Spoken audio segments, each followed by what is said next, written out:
Global Education Digest 2022 is the 5th edition and the third multilingual one. This project is growing in 3 key dimensions: in the number of languages features, in the number of contributors and their nationalities, and in breadth of format with the creation of a digital archive.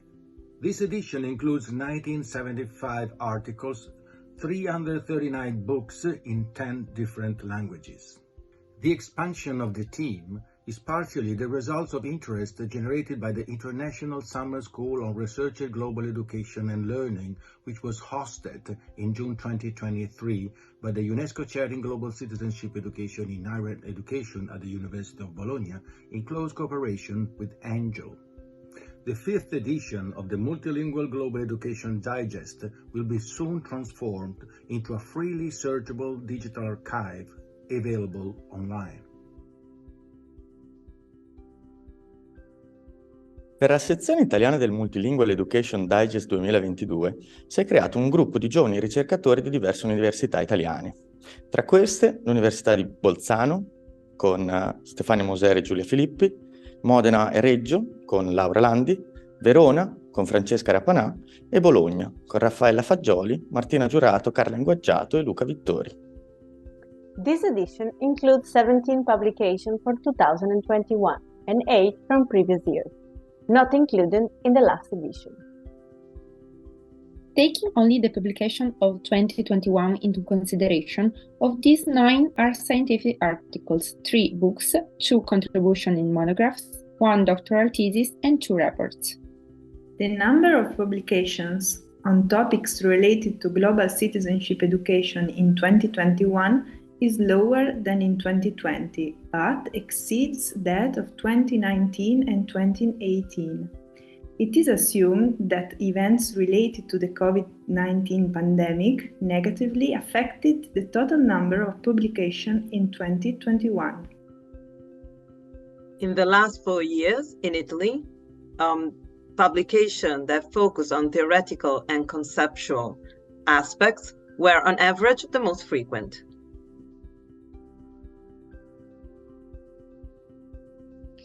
En la anterior edición del Digest en español, detectamos la necesidad de realizar búsquedas más específicas en bases de datos del ámbito latinoamericano. Y por eso, este año se ha conformado un equipo de 4 investigadores: Silvia Espinal, de origen peruano, Diego Posada, de origen uruguayo, y Carlos Rodríguez y Adelina Calvo, de origen español. Según nuestro estudio, ¿cuáles son los términos más utilizados? Nuestro análisis muestra que los términos más relevantes han sido educación para la ciudadanía global y educación para el desarrollo sostenible.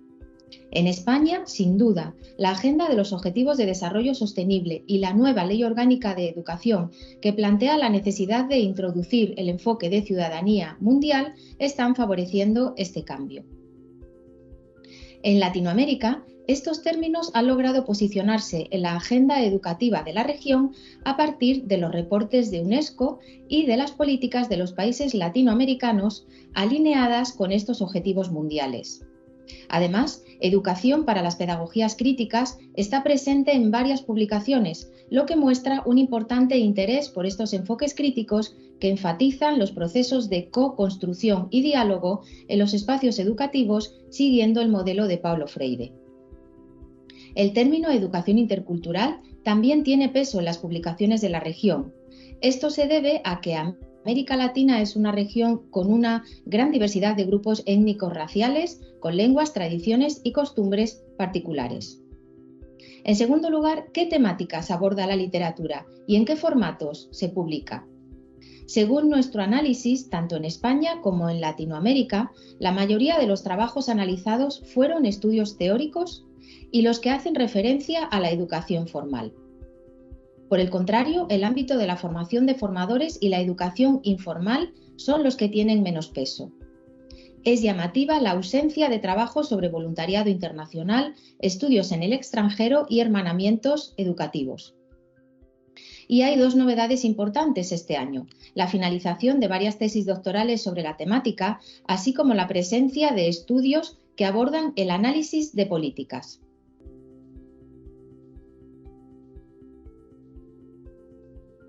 Nesta edição do Digest foram identificados 21 documentos publicados no contexto português, tratando sobretudo de artigos científicos em revistas académicas.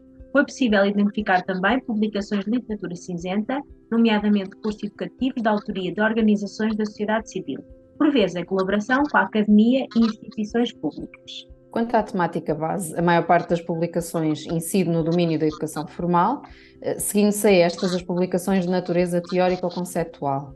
Esta tendência pode sugerir uma crescente preocupação com a criação de bases mais sólidas para o avanço na conceptualização deste campo.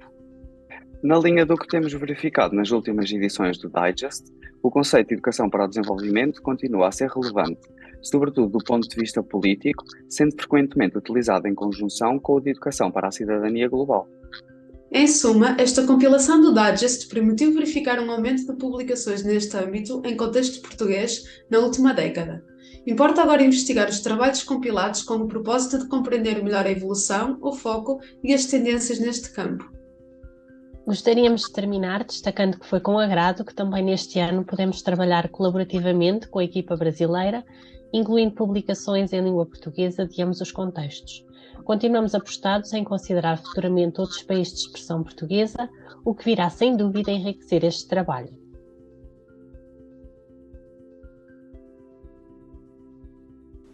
The Digest this year had over 400 entries from authors writing in English, which is evidence of the increased focus on global citizenship education and global education-related publications.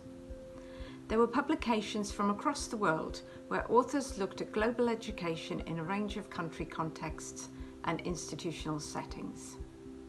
Looking at the publications as a whole, there seemed a stronger emphasis on decolonial and critical approaches that perhaps had been less evident before.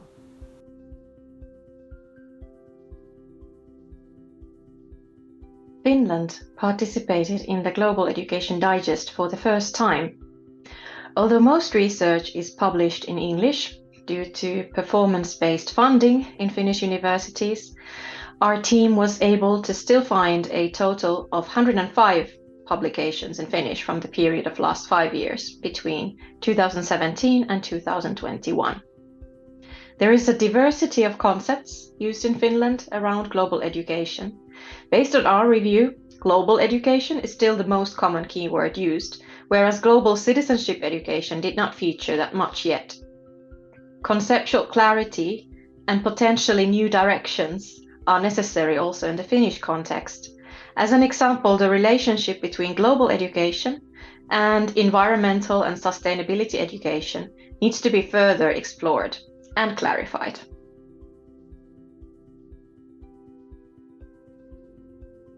For the Slovak team, we have mostly decided to treat this as an explorative project, as we wanted to map how many and what kind of publications about global education are there in the first place. Since it was the first time we have been looking for publications in Slovak language, we decided to map all the publications that had been published in between the years 2010 and 2021. Altogether, we have been able to find 57 publications of various kinds, but mostly dominated by research articles. Most of these research articles were written in an essay type of way, where the authors mostly discussed their recommendations and opinions regarding global education, such as how to further institutionalize global education. Hence, we concluded that there is a lack of conceptual publications where rigorous research methods would be applied. Overall, we have been able to find out that global education as such is not considered a fully established academic research area in Slovakia as of yet. However, we hope that with the help of Digest, we will be also able to develop further academic interest in global education in Slovakia. To download the 2022 Digest, follow the link below.